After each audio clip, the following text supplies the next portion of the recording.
For the first year and a half of this administration, Uber's been growing by leaps and bounds, to the point that there are now many, many more Uber cars than there are yellow taxis, for example. They benefited from the freedom to keep growing. I think we have to begin at the beginning on this question. Uber is a multi-billion-dollar corporation which is looking out for its own interests and its own profitability. You know, let's not kid ourselves about their motivations. Transportation options are a good thing, but they all need to be regulated by the government. The people depend on us to set the rules. The people depend on us to make sure the public's interest comes ahead of corporate interest. How are we going to address the congestion problem, which obviously Uber contributes toward? And that's why the study is so important. These are serious issues that government has to deal with. And boy, I'll tell you one thing, I know plenty of companies that would love to have no rules put on them. Believe that the free market should decide everything. And if that were the reality, life in this city would be a lot worse, and that would be true in this country as well. So there will be rules. I don't care how much money they have, there will be rules. How are we going to address the congestion problem, which obviously Uber contributes toward? And that's why the study is so important. And if we can find a way to address all these issues in an amicable fashion, that's certainly our preference.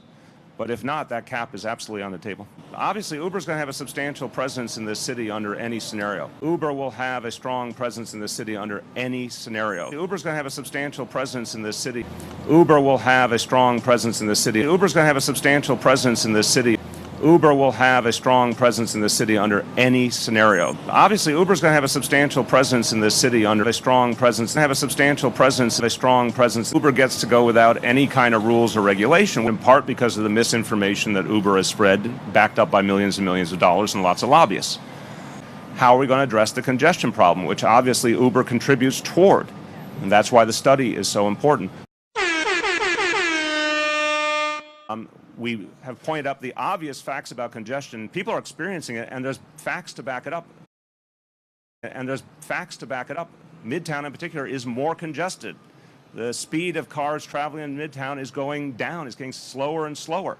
So I happened to be in Rome, and mayors from around the world were in Rome. And I spoke to my colleagues, and it was extraordinary. Every one of them that I talked to about Uber had a story of Uber trying to use its wealth and power to blow by any kind of rules and regulations, basically trying to dictate to government what Uber would be allowed to do and not do. And all of them said that they decided to stand and fight. Getting into private conversations, I'll simply say amongst the mayors I spoke to were the mayor of Paris, Anne Hidalgo, the mayor of New Orleans, Mitch Landrieu, and the mayor of Portland, Oregon, Charlie Hales.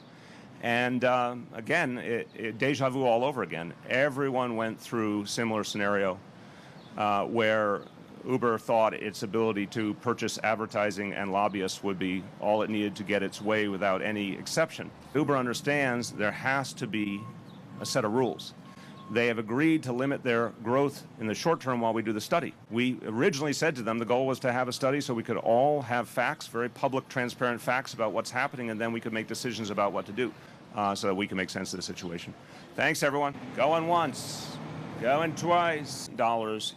Going once, going twice, dollars, $1 million.